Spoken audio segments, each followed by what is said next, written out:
The movie tells the story of a family going through a very difficult period.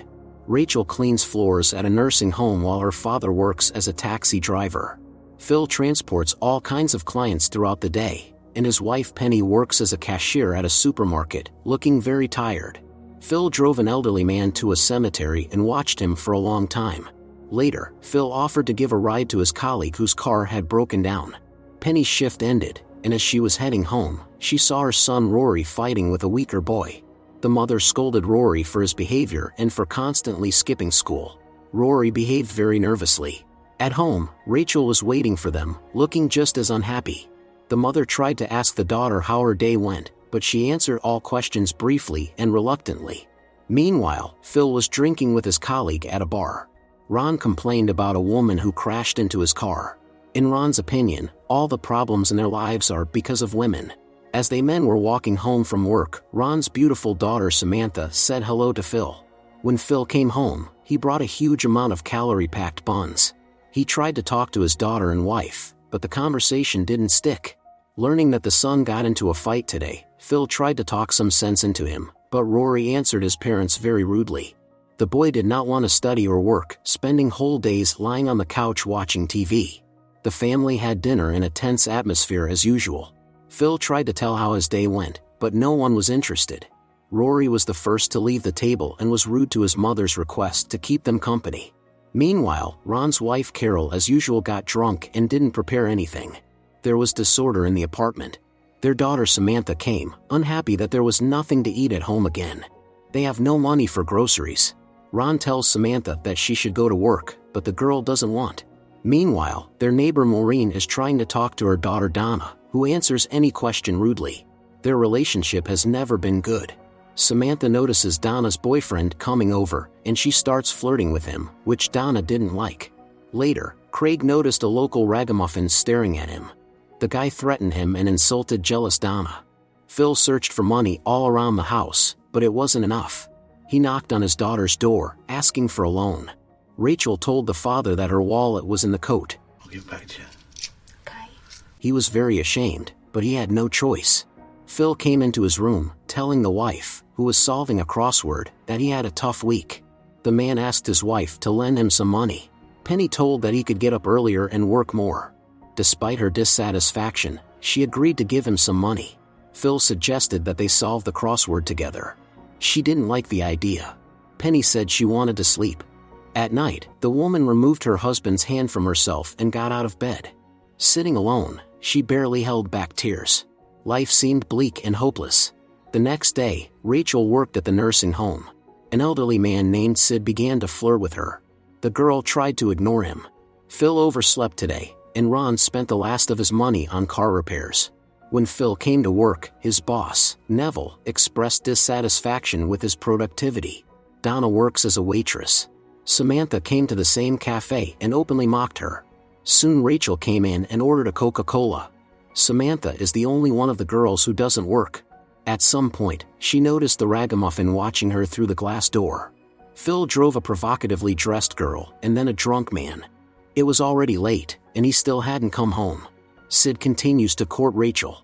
He was surprised that the girl usually goes to bed at 10 o'clock, as young people usually do something else at night.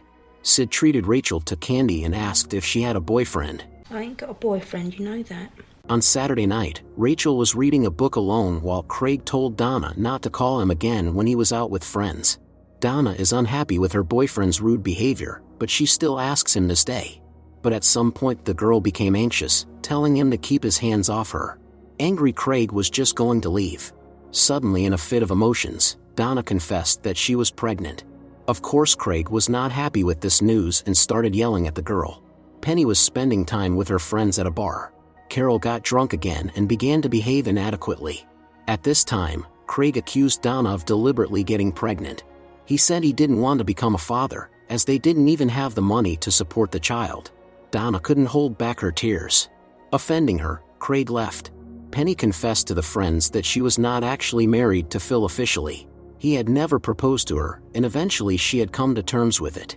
Maureen took the stage to sing. Listening to the song, Penny felt sad, and a drunken Carol showed interest in various men. Seeing the woman's condition, The friends decided to get her out of the bar. At night, Samantha met the ragamuffin and started talking to him. The guy was very embarrassed by her attention. The girl started flirting with him and kissed him out of pity. However, when he started behaving more insistently, Samantha pushed him away. A passenger told Phil he had no money. Phil didn't get into a conflict and told him to get lost. At night, the man woke up his wife, who had fallen asleep on the couch. The husband paid her back. During the day, Rachel was doing her routine work. Sid didn't leave her alone, trying to start a conversation. Rachel answered him politely but coldly. Maureen saw her daughter crying and tried to find out what had happened. Donna said it shouldn't concern her, but Maureen realized the daughter was hiding something from her. In the end, the woman guessed that Donna was pregnant. The girl did not try to hide it. She also admitted that Craig had left her. When the mother left to make tea, Donna took her phone out of the purse. At lunch, Rory was rude to his parents, saying he didn't like the food. Meanwhile, Craig visited Maureen's house. He came because Donna had sent him a message. However, the woman drove the aggressive guy away, telling her daughter never to meet him again. Seeing Craig leaving, Samantha followed him. Maureen asked her daughter what she was going to do. Donna didn't know what to do now. When the mother suggested going to the doctor together, she agreed. On the same evening, Sid told Rachel that he had been married, but his family had ended 4 months after the wedding. Sid suggested that Rachel go to his room and watch a video with him, but she declined, looking upset. During the day, drunken Carol saw Rory. She found it sad that the boy was here all alone. All the characters in this story continue to live their ordinary lives, each suffering from loneliness, but keeping it inside. One day Rory got into a fight with some boys who didn't want to play football with him. Suddenly Rory started to feel unwell. Maureen saw this and rushed to help the boy. Rory fell to the ground, clutching his chest. Carol and Maureen approached him. After she suspected that the boy was having a heart attack, Maureen told Carol to call an ambulance, but she was too drunk to do so. After taking the phone from her mother, Samantha called an ambulance herself. A lot of people gathered in the courtyard, and Rory's condition was getting worse. Meanwhile, Phil was talking to a strange passenger about what love is. He wants to believe that he is capable of taking care of his wife. Seeing the mother continue to drink, Samantha called her disgusting. The girl was going to call Penny and tell her what had happened to her son. After seeing the passenger off, Phil suddenly turned off the radio and phone. He didn't want anyone to call him. At that time, Penny's colleague told that her son was sick. She rushed to the hospital, her hands shaking with fear for the son. But Phil didn't answer the phone. Rachel was also far away, walking alone by the river. Rory was taken to the hospital. In a panic, Penny called Neville, saying that she couldn't reach Phil. Neville replied that Phil turned off the radio. He was probably tired of work. Neville promised Penny that he would send a taxi to her right away. While Phil was aimlessly driving on the road, Ron came for Penny. In the meantime, the doctors stabilized Rory's condition. Maureen was with him the whole time. Ron was in a hurry and crashed into another car. Not wanting to wait, Penny rushed to the hospital herself. She hugged her son in tears, not understanding how it could have happened. Penny was grateful to her friend for taking care of the son. Deciding not to disturb, Maureen left the ward. Penny continued to cry, hoping that Rory would recover soon. Phil drove far away from the city, wanting to be alone. His wife and Maureen never left Rory's bedside. Penny was worried that she couldn't reach her husband.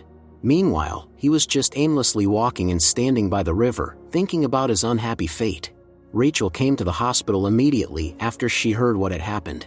The doctor said that Rory's heart condition was incurable, so he would have to take medication for the rest of his life. Upon hearing this, Penny burst into tears. The doctor also said that Rory now had to give up all harmful habits, especially smoking and high-calorie foods. When Phil turned on his phone, upset Penny called him and told that their son had had a heart attack. Phil wasn't able to comprehend it right away.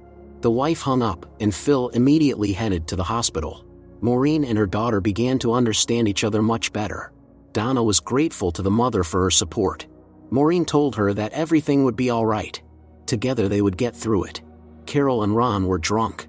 Samantha was disgusted to look at them, and she left the house, meeting that same ragamuffin again. He confessed his love to her, but she couldn't reciprocate his feelings. At night, Samantha couldn't sleep and cried. Phil was shocked to see his son in the hospital bed. Finally he entered the ward. Penny and Rachel had been there all this time. Since only 2 visitors were allowed in the ward, Rachel left. The wife told Phil that Rory would have to take medication for the rest of his life. She also wondered where he had been all this time and why he had turned off his mobile phone. Phil realizes that he is to blame. Penny couldn't bear it and burst into tears. Rory weakly asked his father if he was okay. Phil suggested going on a family vacation together when Rory recovered. Since it was late, the nurse asked the couple to leave the ward, assuring them that they would take care of the boy. The family was returning home without Rory. The trip was silent. At home, Phil promised his wife that he would work hard from that day on. Penny said she didn't understand why he hadn't done this earlier. Instead of earning more money, Phil slept until noon, while his wife and daughter got up early in the morning. Penny also told her husband that she was sickened by him. She asked him again why he had turned off his mobile phone and what he had been doing all day. Phil responded that he was tired. Penny was outraged by this. Every day she wakes up early in the morning, cooks, and cleans. Over all these years, Penny never neglected her duties, unlike the husband. The woman was at a loss when Phil suddenly asked if she loved him. Penny didn't know what to say to that. But Phil already understood that the wife no longer loves him. She does not respect him. She feels disgusted to be alone with him. Phil confesses that it is unbearable. He has no motivation to do anything, knowing that the wife doesn't cherish him. He said he could leave right now if that's what she wanted. Phil realizes that the wife is unhappy with him. There has long been nothing but irritation and negativity between them. This is the reason of their marital problems. It used to be different. When Phil first met Penny, he could not believe that such a beauty was dating such a fat man like him. They had nothing, but they were happy. And now their family is falling apart. For the first time in a long time, the spouses had a heart-to-heart talk. Later, Penny saw that Rachel was also not sleeping. Penny followed her into the room and hugged the daughter. It was a very difficult time for all of them. Rachel, who overheard the parents' conversation, also believes that the mother does not love the father. And she is very sad about it. Realizing that the daughter is right, Penny went back to Phil and took his hand. If they had tried to listen to each other earlier, their lives might have turned out differently. Penny admitted that she constantly feels lonely. Phil said he feels the same way. He also told his wife that he loves her. They hugged and kissed, which they had not done in a very long time.